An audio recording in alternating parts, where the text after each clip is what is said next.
vamos a ponerle ruedas a nuestros ejercicios espirituales de este año, que van a transcurrir por la vía de la oración suscitada por la escucha de la palabra. La escucha de la palabra es un lugar privilegiado del acontecer del Espíritu Santo. La escucha de la palabra es mediación de la acción del Espíritu Santo. Y vamos a tomar conciencia de eso, vamos a explorar algunas de sus rutas, pero sobre todo, lo más importante es que nos vamos a abrir a esta experiencia de lo nuevo de Dios, en este momento de nuestras vidas, de lo nuevo de Dios, ayudados por las coordenadas que nos regala la Santa Palabra. La primera pauta nos la ha dado ya esta mañana la lectura breve. Jeremías 15:16. Jeremías 15:16. Cuando encontraba, dice Jeremías, o escuchaba estas palabras tuyas, las devoraba. Cuando escuchaba estas palabras tuyas, las devoraba. Un corazón hambriento, sediento, necesitado, que encuentra en la palabra la nutrición que viene de Dios, que llena, que enriquece. Que el Señor entonces nos regale esta inundación, esta llenura de Él en su Espíritu por medio de la palabra. Como dice. Quisiera, si me permiten, aún extendiendo la presentación de anoche, un poco para que entendamos mejor por dónde voy lanzando la ruta, al decir una palabra más sobre mí.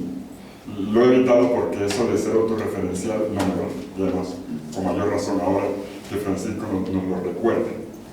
Pero quisiera comentar un poco sobre eso.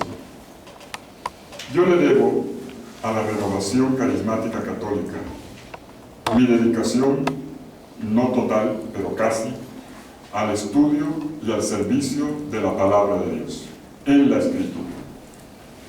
Cuando tenía 12 años, en un Pentecostés en Barranquilla, era la primera vez que se estaba comenzando la renovación, estaba en sus orígenes, particularmente en mi ciudad. Un grupo de chicos de mi colegio participamos, primero hicimos la Pascua juvenil, pero en este caso para mí era más Pascua casi infantil, casi, estaba en la edad de la transición, y luego le pedimos al sacerdote que nos acompañó un Pentecostés diferente.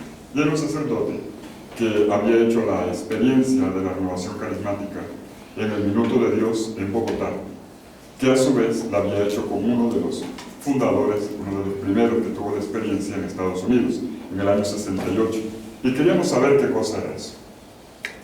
Y una de las cosas nuevas que yo experimenté en esa ocasión, además de sentir la frescura, lo nuevo del Señor que yo andaba buscando, era para mí no fue una conversión moral, fue más bien un descubrir lo vivo de Dios, lo nuevo de Dios, pasar de una religiosidad que vivía un poco mi fe, más en los parámetros de una cierta religiosidad, a una experiencia viva, un manantial, que sentía que brotaba de dentro y que, puedo decir con sencillez, no ha parado hasta el día de hoy. Y una de las cosas que más sentí fue precisamente lo vivo de la palabra. Y esto me ha llevado durante algún tiempo a volver una y otra vez sobre la Escritura, y no solo sobre la Escritura. El Señor habla de muchas cosas. La palabra de Dios no solo está en la Biblia. El Señor nos habla de muchas maneras.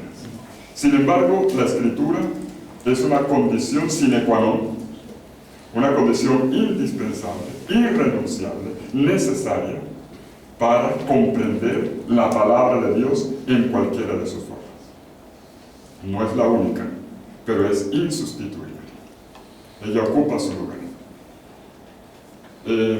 Cuando había terminado ya mis estudios, mi primera experiencia pastoral fue con los indígenas en el Ecuador, en la ciudad de Loja, Mi congregación tiene como carisma la formación sacerdotal y también la evangelización de una forma más general, pero la primera es la formación sacerdotal.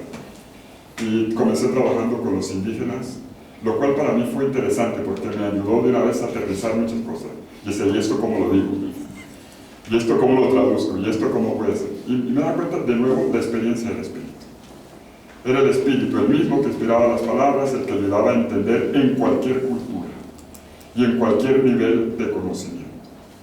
Estando en eso, me pidieron ser maestro de novicios, bueno, novicios entre comillas, porque nosotros no somos religiosos, yo no soy religioso. Somos sociedad de vida apostólica, que se parece, pero no es igual. Se parece, pero no es lo mismo. Y ahí de nuevo vuelve otra vez el tema de la palabra, porque al mismo tiempo comencé a trabajar con los jesuitas en la Universidad Javeriana en Bogotá, y el curso que me pidieron, lo que me pidieron fue dedicarme o enseñar Sagrada Escritura. En ese momento fue la ocasión de hacer la licencia en Teología Bíblica. Ya iba un poco en esa ruta. Después me pidieron mi congregación ir a Brasil, donde estuve 3 años, de nuevo enseñando Sagrada Escritura, al frente de un seminario.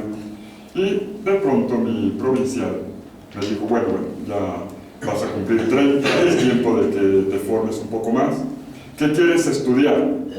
Y en ese momento, a mí lo primero que me vino fue liturgia. Yo estaba pensando, a pesar de que enseñaba escritura, fue liturgia. Y se atravesó un sacerdote al que lo debo mucho, no solo por su amistad, sino también por su ejemplo, que se llama Carlos Mesters, en Brasil, el que un día en un encuentro me dijo, no, Fidel, la escritura. Y por eso cuando fui a estudiar a Roma hice mis estudios en exégesis. Me fui ya no por la teología bíblica, sino por la exégesis, en el Instituto Bíblico de Roma. Luego me fui todavía un par de años más a estudiar arqueología, que es mi pasión mayor, espero que no se me salga aquí, pero la arqueología, entonces fui a la Escuela Bíblica de Jerusalén a hacer la arqueología, estudiar la arqueología, el titular. Y luego alguna experiencia en Egipto, en excavación y en esa línea.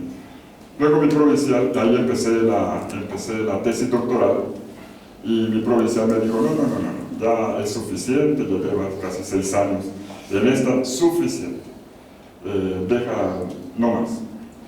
Y ahí empezó un camino para mí realmente más interesante todavía, que fue la búsqueda de la relación entre el acompañamiento, el pastoreo de las comunidades y la escucha de la palabra.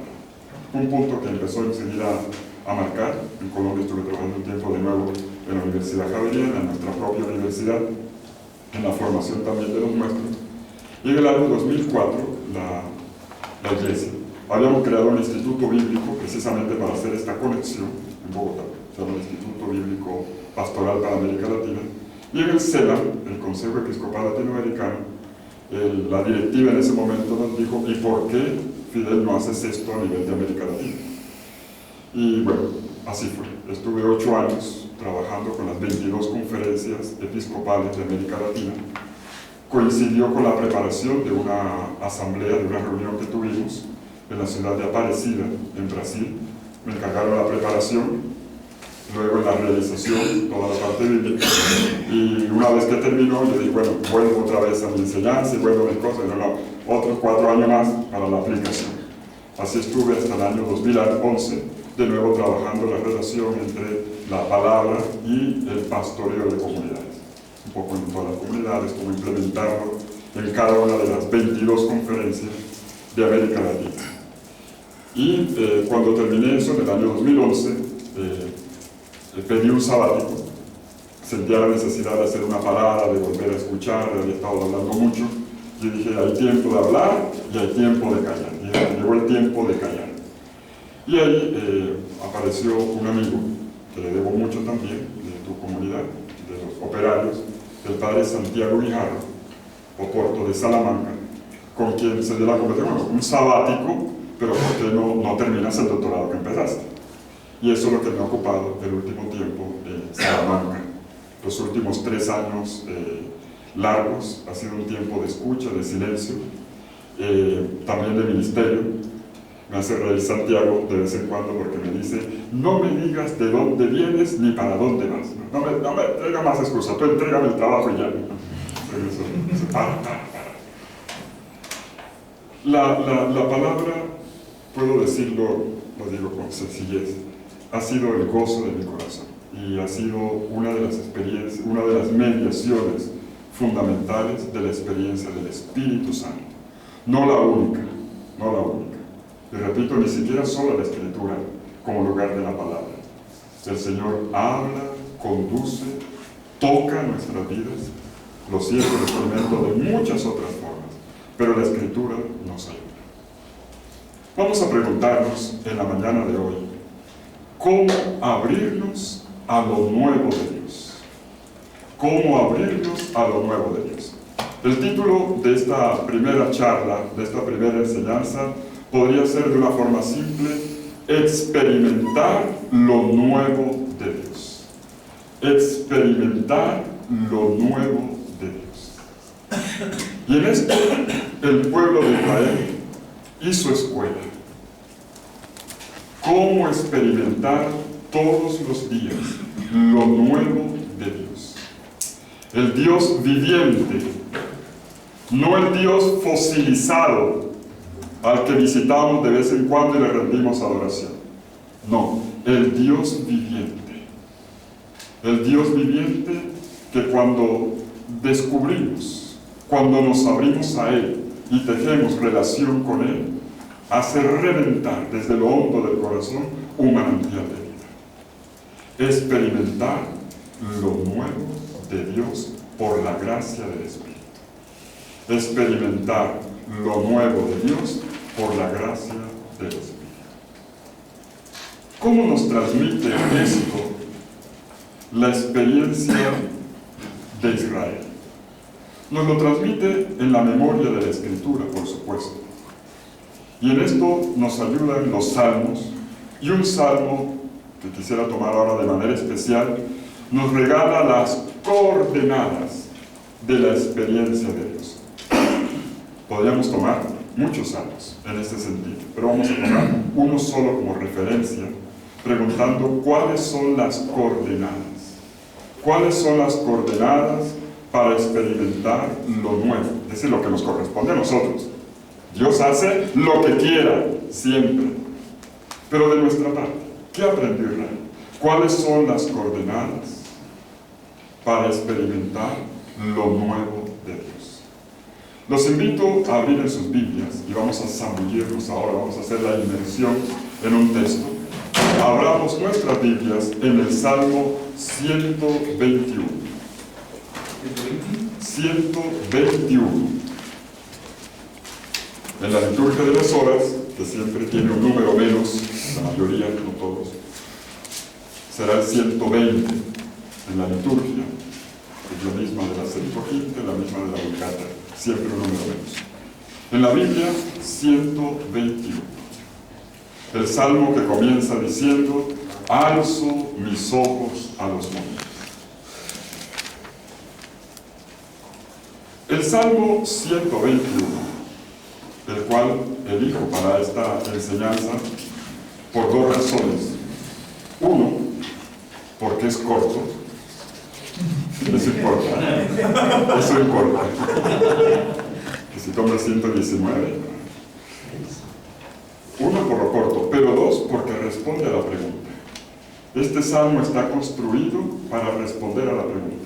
Es un momento de reflexión, de toma de conciencia que Israel hace sobre las coordenadas para abrirse a una experiencia de Dios, para lo nuevo de Dios en el Espíritu. Bien, el salmo vamos a colocar una premisa. El Salmo 119 es un salmo de caminantes. Es un salmo de peregrinos. Ya la introducción del salmo, el aviso litúrgico que se coloca en el encabezamiento, nos da la pista. Sir Ma'alot, canto para subir. Canto para subir.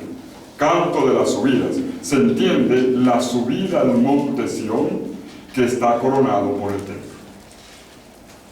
Es por lo tanto un canto elaborado para acompañar el camino de un peregrino que busca a Dios, que quiere experimentar a Dios en la paz de la liturgia y de la oración, pero que necesita ser educado en esta oración. La oración necesita también educación, necesita ser acompañada. Y este salmo está hecho para esto.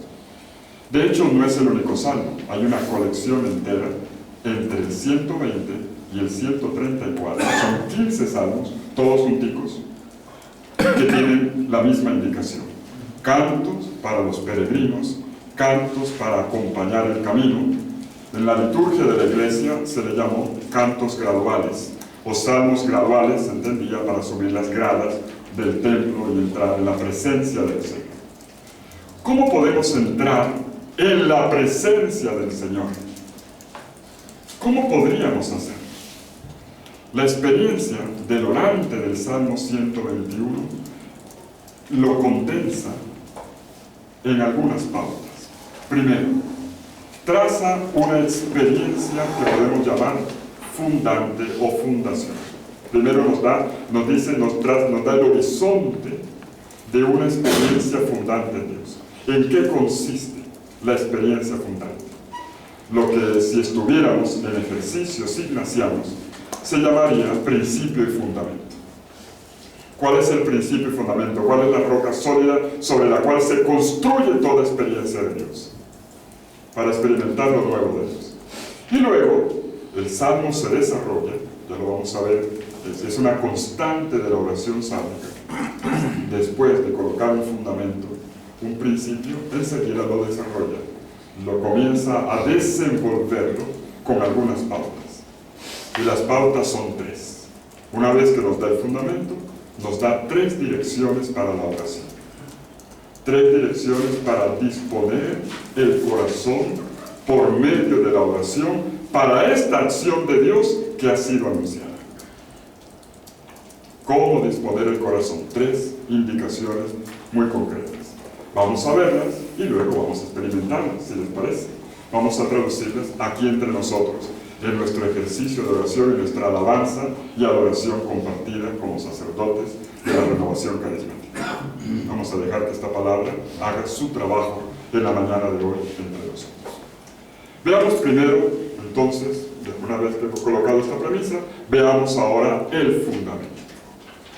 El fundamento está colocado en los 2 primeros versículos.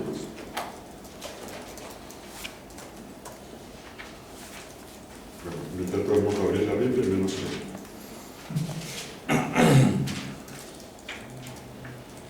los versículos 1 y 2, los 2 primeros versículos nos colocan el horizonte, nos plantean el fundamento, el punto de partida y también el objetivo de la experiencia. Alzo mis ojos a los montes, dice el orante, se hace un autoinvitatorio. Él se invita a sí mismo. Es curioso cómo la oración necesita ser despertada. Y para eso son los invitatorios bíblicos. A veces son municiones, otras veces son palabras de animación. La oración hay que invitarla. Permítame que lo diga así. La oración es como un personaje que hay que despertar.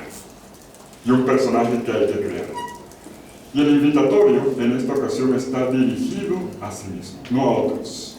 No es alaben al Señor, no es como el Salmo, por ejemplo, 136, que va a recorrer toda la vida diciendo Kodul Adonai Kitov Kili Olam Hasdo. Denle gracias al Señor porque es bueno, porque es eterna su misericordia. Lo está diciendo a otros, en este caso a sí mismo. Un autoinvitatorio que interroga el corazón con la pregunta: ¿de dónde me vendrá el auxilio? ¿De dónde me vendrá el auxilio? ¿Hacia dónde oriento yo mis energías?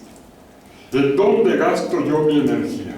En la búsqueda del absoluto, del indecible, del Señor viviente. ¿Dónde lo busco? ¿De dónde me vendrá el auxilio? Es una pregunta fundamental. ¿De dónde me vendrá el auxilio? ¿Dónde me enfoco? Y el orante se da inmediatamente la respuesta.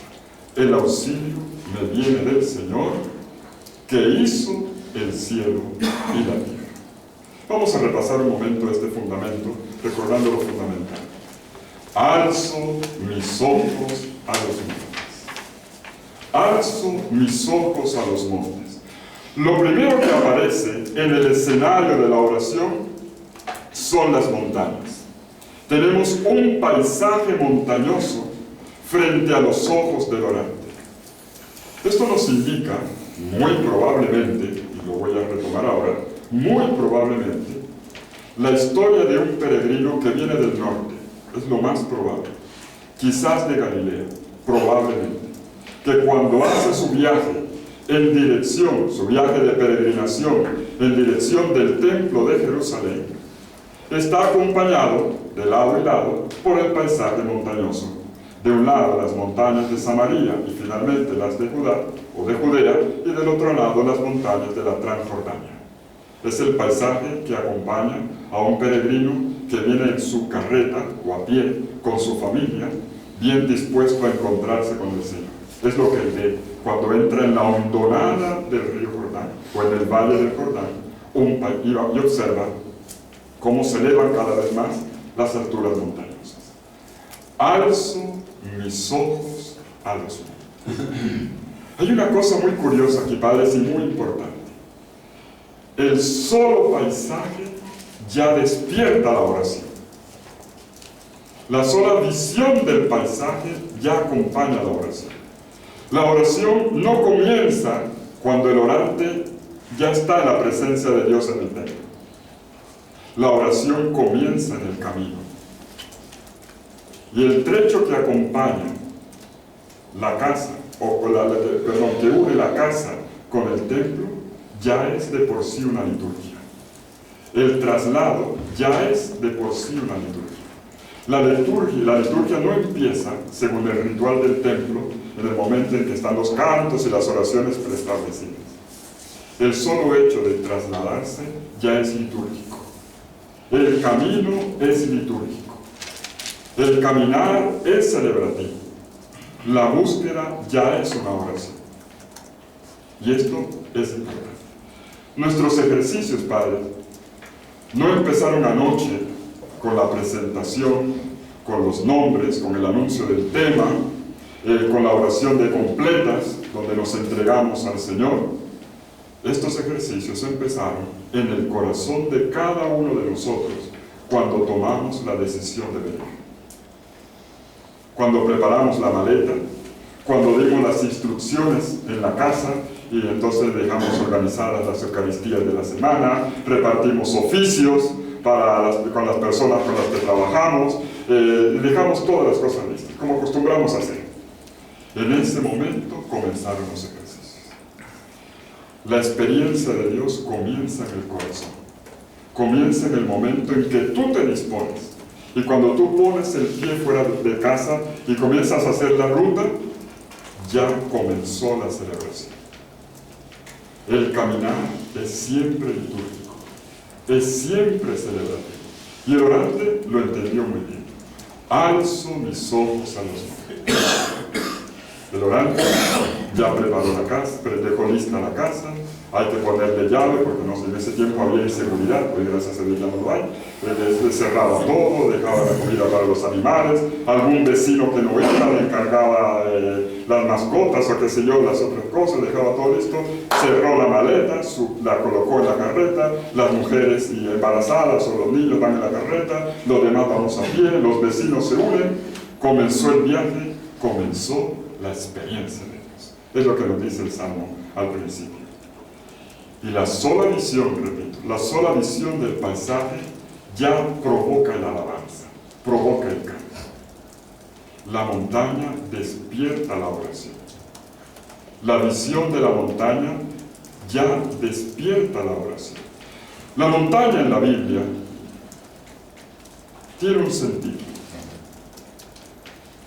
En primer lugar, cuando el orante dice, alzo mis ojos a los montes, y a partir de aquí, ¡pum!, destapa la oración, comienza a brotar la oración, como cuando destapamos una botella de champaña o un buen espumante, lo provocó solo con ver la montaña.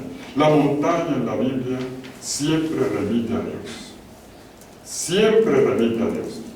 Tal vez por su forma cónica, con un vértice que apunta al cielo, que recuerda la búsqueda del trascendente por la cosmología, por la imagen que tiene del universo. Dios está en lo alto, la montaña nos acerca a la altura de Dios. Tal vez por el esfuerzo, por la fatiga que implica subirla, la ascesis, el esfuerzo interior que hay que hacer para conquistar la altura. Tal vez por la inmensidad que se capta desde la altura. Por todas esas razones, la Biblia nos invita siempre a Dios, a una experiencia de Dios. Y esto no solamente es de la Biblia, esto está en todas las culturas. Si hiciéramos aquí historia comparada de las religiones y de las culturas, nos vamos a encontrar que en todas las culturas la montaña siempre está relacionada con la búsqueda de lo divino. Siempre, siempre, siempre, en todas las culturas. Pienso yo en nuestras culturas indígenas, precolombinas, en América Latina, siempre la montañita. Siempre la montañita. ¿Qué día iba yo para un encuentro? Y me llamó la atención, cuando íbamos ya antes de aterrizar, se podía ver en lo alto de las montañas, se podía ver cómo había una cruz en lo alto. Por acá había otra cruz, por acá había un perro. Y sé qué curioso, ¿no? Cómo la tendencia todavía ve de la gente, donde hay una montaña, pongamos algo. Donde hay una montaña, pongamos, no sé si en España también. Entonces, como una virgencita, un santuario de algo, una cruz, Viernes Santo, subir montaña, alguna cosita así. La gente le recuerda el Calvario, le recuerda tantas cosas. Es algo espontáneo. Está entre los arquetipos internos que todos manejamos. Altura, experiencia de Dios. Hace algunos años me habían invitado a una conferencia, era un encuentro sobre la Biblia, la simbólica en la Biblia. Era en Mumbai, y recuerdo que más duró el viaje de la conferencia. Y digo, por Dios, viajar 36 horas para hablar 45 minutos, y decía, qué desperdicio. Y mi tema era la montaña. Yo ya no recuerdo bien cómo fue que lo enfoqué.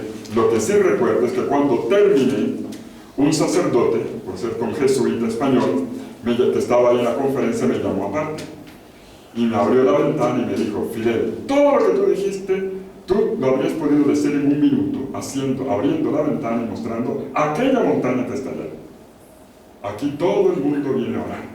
Montaña también en nuestro mundo hindú es imagen de oración. Te habías ahorrado toda la palabrería que dijiste. Un sacerdote, es un sacerdote muy interesante, se llama Carlos Vallés, que yo no sé cómo escribe tanto, cada 3 meses publica un libro nuevo, no sé de dónde sacar. ¡Qué capacidad! En la Biblia, la montaña siempre invita a la oración. San Juan de la Cruz lo reflejó muy bien, esta necesidad, esta búsqueda. Bueno, los místicos en el siglo de oro español, en el siglo XVI, uno de ellos, Juan de la Cruz, lo retrató muy bien en el Cántico Espiritual, cuando dice, todo nos invita a Dios, todo provoca. La creación nos invita a descubrir siempre al Creador. Siempre nos antoja, nos provoca a Dios, nos invita a vivir a Dios. Sobrado de verduras, de flores, esmaltados, decirle así por vos, el amado pasado, el amado de las verduras, el amado de las montañas, y comienza a desarrollar. Padre, cuando una persona está enamorada de Dios, todo le habla de Dios. Cuando una persona está enamorada de Dios, todo le habla de Dios. Alzo mis ojos a los montes. Solo con ver la montaña ya despertó la oración. Alzo mis ojos a los montes. Todo despierta la oración. San Ignacio de Loyola, permítame aquí citar la competencia, cuando estaba ya mayor en su casa ya de Jesús, lo encontraron un día, Fabro, lo encontraron en el jardín con su bastón golpeando una margarita. ¡Cállate, cállate, que yo sé que Dios me ama! Y se llevaron al padre Ignacio a la enfermería pensando que ya se le había corrido la teja. Pues él no estaba, lo que estaba era muy bien. Lo que estaba era muy bien. Cuando una persona está enamorada de Dios, todo le habla de Dios. Alzo mis ojos a los montes, la sola montaña, además con su figura, su forma cónica, su invitación, ya despierta la oración. solo con ver, solo con apreciar, comienza la oración. Ahora bien, atención, porque el texto dice las montañas en plural. Atención, porque aquí viene el giro del salmo. Esto no está dicho porque sí. Alzo mis ojos a los montes en plural. ¿Por qué dice montes? Por una razón que tiene que ver con